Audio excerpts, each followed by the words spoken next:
You are listening to the Critical Mass Radio Show, Orange County's business talk show, focused on exploring topics of interest to CEOs who are leading middle market companies.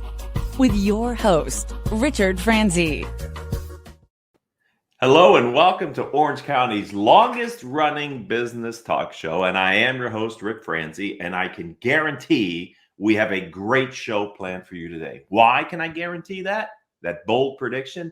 Because our guest is our returning guest, Ralph Adamo. Ralph is the CEO and founder of Integrity Wealth Management, has been on the program before, a longtime friend and associate. I'm excited to have him back on the show. Ralph, welcome back to Critical Mass Business Talk Show. Rick, thank you for having me, and congratulations for having the longest running talk show in Orange County. Great job, and really proud to be back. Yeah, so we met years ago, ladies and gentlemen, and I know that you've been in business for 19 years. So but you've been in this industry longer than that, but what was your original motivation to start Integrity Wealth Management, Ralph? Well, it was a path that I wanted to define on our own very clearly.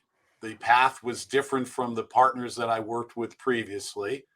Many of those partners wanted to work in a world that was a little different than mine. I felt that working in my local community was most important. The partners I was working with wanted to have a national presence. They wanted to work with the super affluent and cater to that super affluent with very specific and myopic approaches. The approach that we took was a far broader approach. I felt that working with the garden variety millionaire, and in our backyard, the garden variety millionaire is fairly affluent. I wanted to have a broad perspective. I wanted to deliver a comprehensive approach as opposed to a myopic single path solution. And I wanted to have an audience of clients that went on a shared future and a shared journey with us, as opposed to a passing parade of potential prospects and clients. So I love that. And you're so articulate. I enjoy listening to you. It's sort of like poetry when you talk to me sometimes, because the way you string your sentences together and word choices. But anyway, I digress. That was brave to go out on your own. And I love it when an entrepreneur bets on themselves, as you did, with a vision. When did you feel like Integrity Wealth Management was actually going to be the firm that you had envisioned?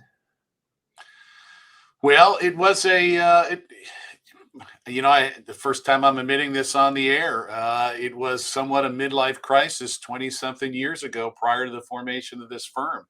I felt like authenticity and integrity was something lacking clearly in our industry, specifically in how we were delivering it as a firm.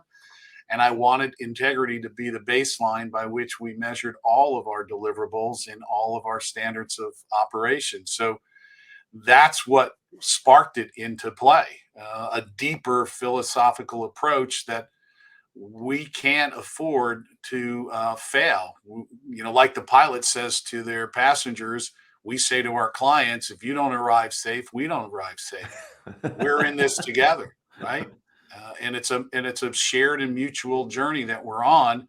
And we have to understand that we are changing lives and we are impacting outcomes by decisions we're making and decisions we're helping clients make. So it's clearly a process of a collaborative effort, and it has a lot of potential implications. It's not the areas of commission that worry me; it's the areas of omission that worry me far more. I'll go back to the pilot analogy. The pilot doesn't worry about the planes they can see; it's the planes they can't see that worry them most. Mm.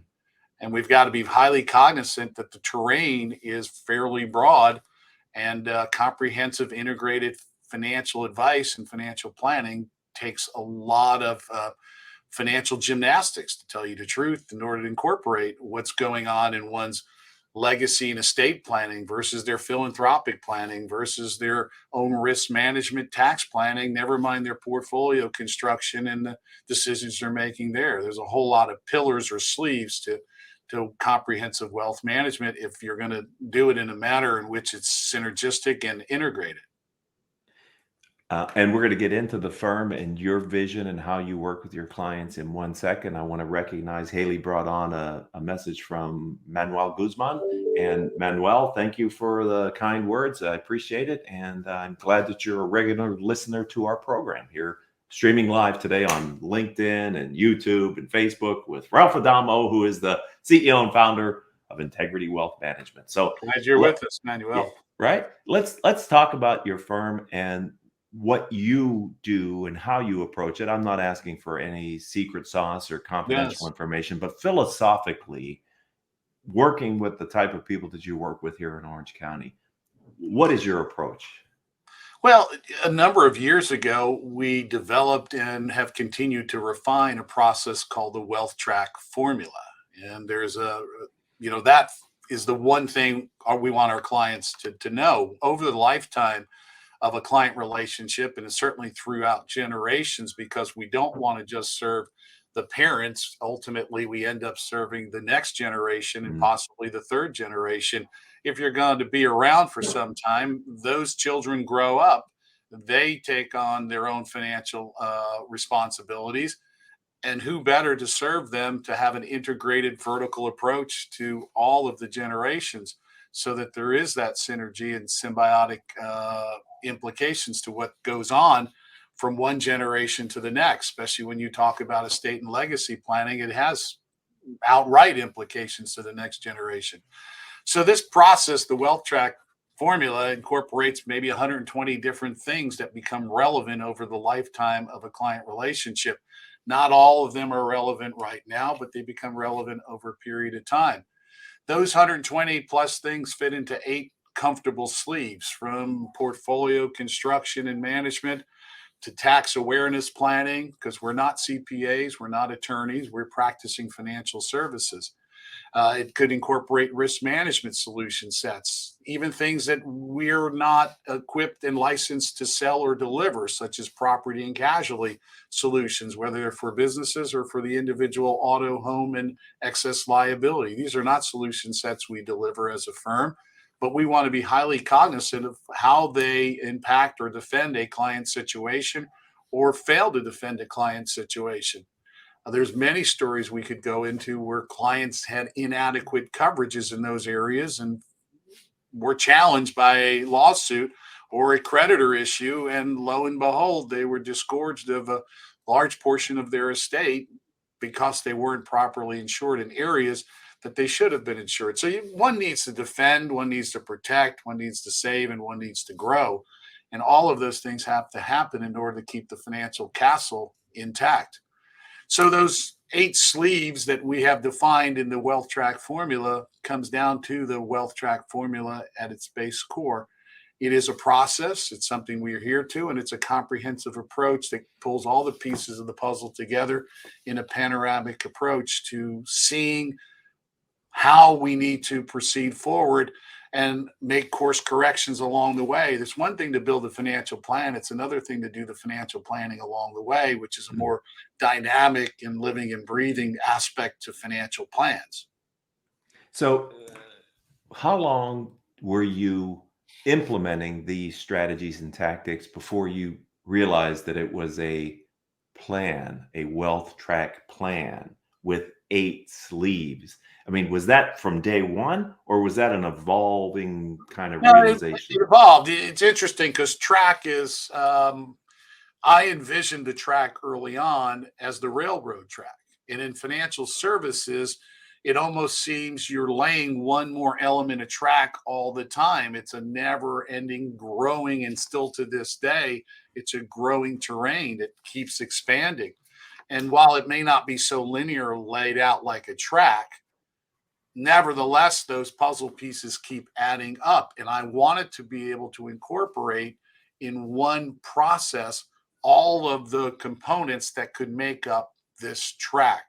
So now we have a track internally to run on, plus we know that there's track pieces that are getting added all along the way.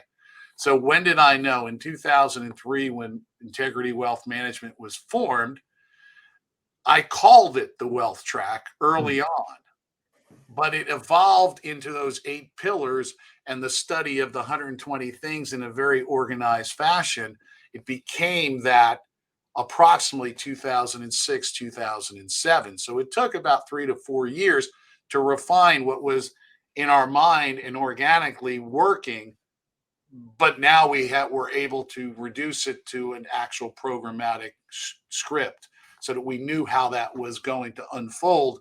And it's not relevant at every moment for every client. It becomes relevant. The track is always relevant, but different pieces of the track become relevant. And it's not something clients outgrow. It's something clients actually grow into. Mm.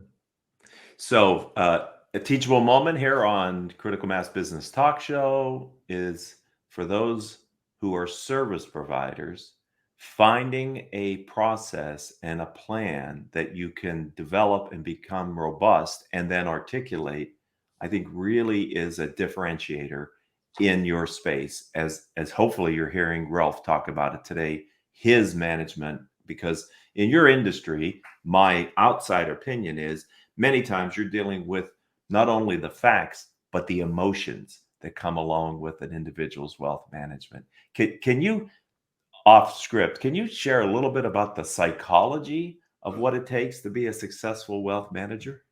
It's interesting. I think to be a successful business owner, I mean, wealth managers, obviously, financial advisors are having to drive agendas. Hopefully, those agendas are in the best interest of the client they're serving, right? Right. So we take that for granted.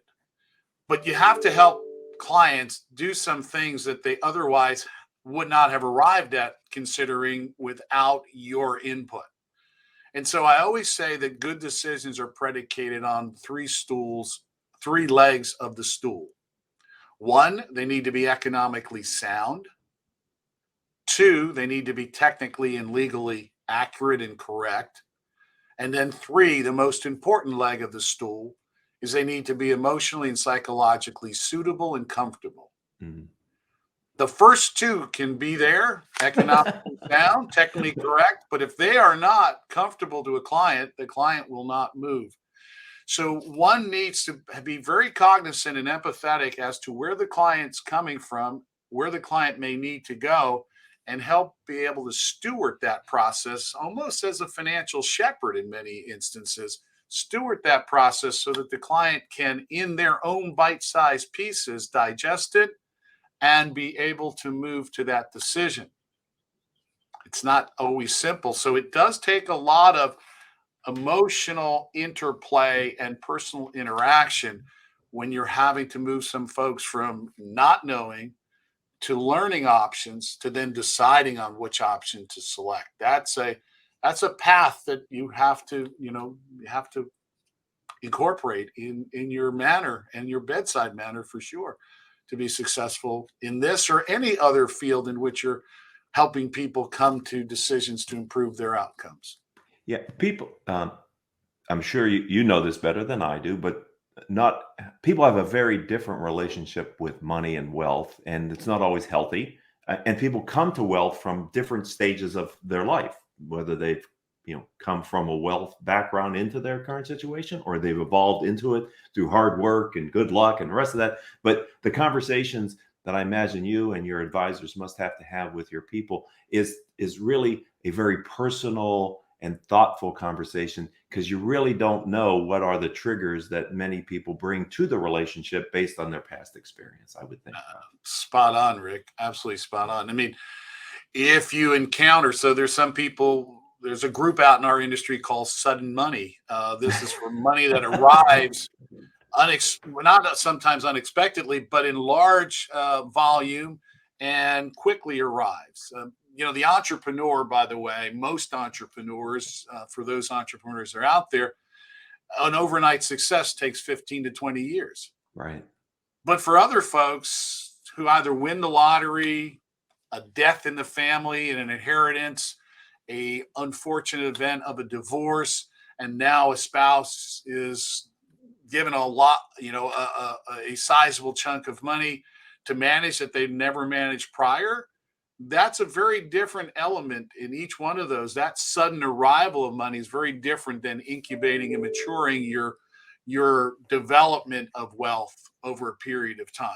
because you've been able to test and measure some of your decisions, where when you're just dropped in your lap with a bunch of money, it's a different emotional issue because they haven't traversed this path before.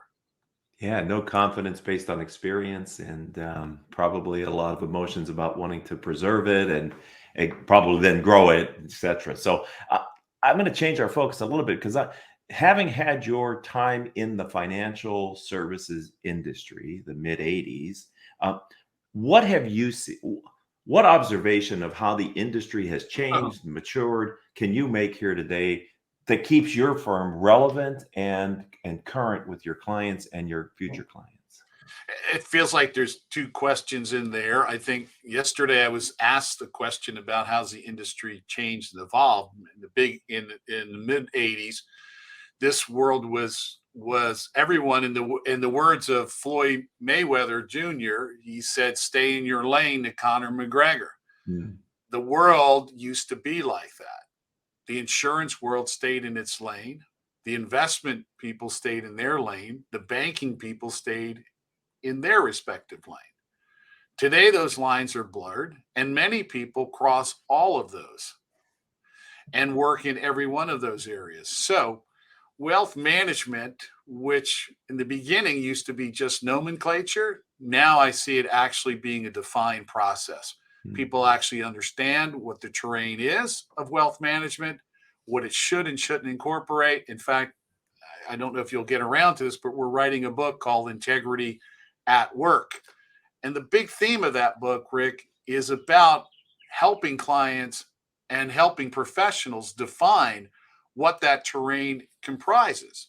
Because wealth management isn't one day we're in the annuity business, the next day we're stock jockeys, the third day we're life insurance agents. It should actually be understanding what is the panoramic view of all the puzzle pieces and pulling them together. And we like to think of the wealthtrack as that tool that helps us put cohesion around a very fractured process. But back in the 80s, we were dominated by a commission-based approach, which was a brokerage and a suitability, know thy client suitability process. Today, we're much more apt to be fiduciaries with having to be held to the standards and mandates of holding the client's best interest, which has been a wonderful evolution. Our compensation has changed in the manner in which we receive it, and our standards of responsibility have elevated in the manner in which we are held to that level of responsibility. So it's a world in which the lanes have blurred, but it's a world in which we cross over. So Integrity Wealth Management, while we're not bankers, we're not CPAs, we're not attorneys, we're not mortgage brokers, we're not lending money.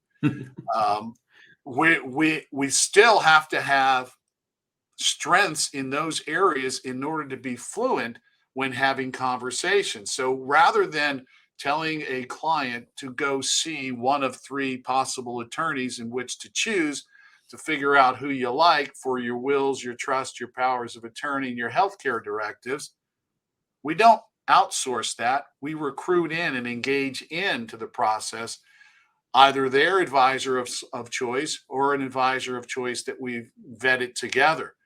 Because why should the client try to figure out things they can't figure out anyhow when we've been down this path 1,000 times? And now they have a steward and a shepherd alongside them, someone that can help them navigate that path. And so I think a wealth advisor has to understand that they are a client advocate. And as a client advocate, they have a responsibility to help that client make those decisions, even in arenas in which they're not the licensed professional. Does that make sense? Yes, I think it's a powerful concept that all your people related to these different areas of what you need are interrelated, not distinct and separate, because I think that's a lot to expect of the client to be able to shepherd that properly. So that's a real value add that your approach really brings to your clients. You did mention your book, and I did want to ask you, what's the big idea, and go a little deeper on your future book? Yeah. So, what I found to be so interesting is that clients often are left making a decision on who to select for a very important role. They may not understand how important that role is.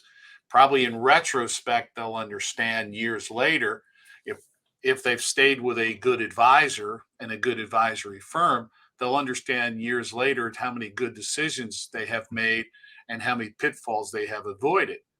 But most clients don't have a lens through which they peer to see how to choose the advisor in the first place. So for most people, Rick, they end up choosing someone that's familiar, someone that was connected to some family member or some business associate that they trust and rely on.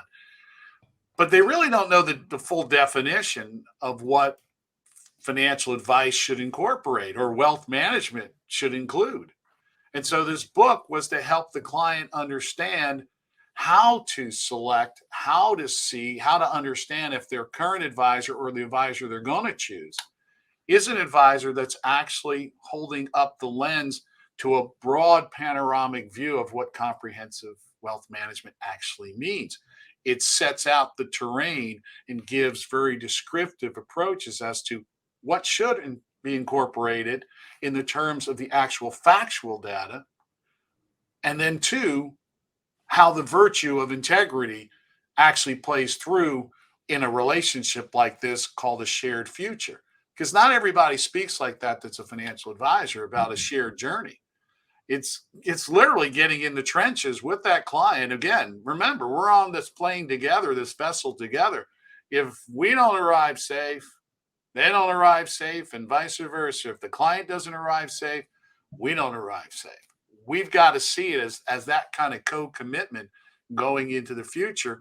Otherwise, we're just any other vendor purveying solution sets. And I think that financial services is one thing that's really elevated in terms of the potential outcome. You could be very destructive, or you could be very accretive to the outcome. Mhm. It's very important to pay attention again to what is omitted and what is committed.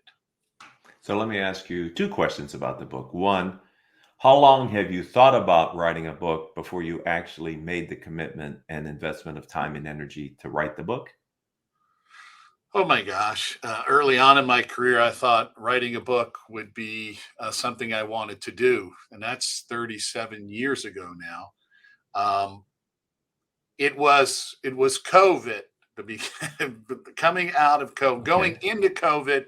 I said, I have no excuses. I'm here. I'm stuck. It's time to start defining these chapters and bringing them together. Now, being able to write a sea of text about a particular topic is easy enough. Being able to put them linked and sequential in a Mm. cohesive manner, now that takes a whole nother level of commitment and energy. And thank God I had someone to help me figure that out, as everyone does. I can credit back the essentially the editor, the ghostwriter, to help me organize those thoughts and bring them into a manner in which people would actually enjoy reading the book and take away a lot of points that they thought, wow, I can do something with this. And that's what I wanted them to have practical input on how to choose a financial advisor and how to know what the total financial advice terrain looked like. Hmm. And when will the book drop? If all goes as planned, summer of 2022. We are rounding the corner. The cover is done. Ooh. I sent a copy of the cover to Haley, believe it or not. Hmm. Um, Again, it's integrity at work, and that at is not as the at sign we see in an email Mhm. address. Excellent. Well, I'm excited to have you publish your first, hopefully, of many books, Ralph, after you get this one out and get all the. So let's talk about the future. Describe for us your vision for the future of your firm. Well, it really, I think, if you have integrity, right, you have to be thinking about who the stakeholders are. And the stakeholders should be obvious. The first stakeholder and paramount stakeholders are the clients. The next stakeholder are the employees of the firm. And the third set of stakeholders are my family. And I think now that I'm thinking about it out loud, there's a fourth set of stakeholders, although somewhat removed. These would be my allied professional alliances that I work through and I work with. If this firm dies when I die, then a lot of stakeholders are hurt. So the future of this firm is building the components so that this firm is bigger than the personality of Ralph Adamo. Despite the personality that I love, it still has to be transferable, that these client stakeholders, these employees, and this family of mine, plus these allied relationships, all have something that's sustainable and continues on long after either my voluntary or involuntary departure. Let's face it, I'm 37 years in practice. I feel like I'm halfway through.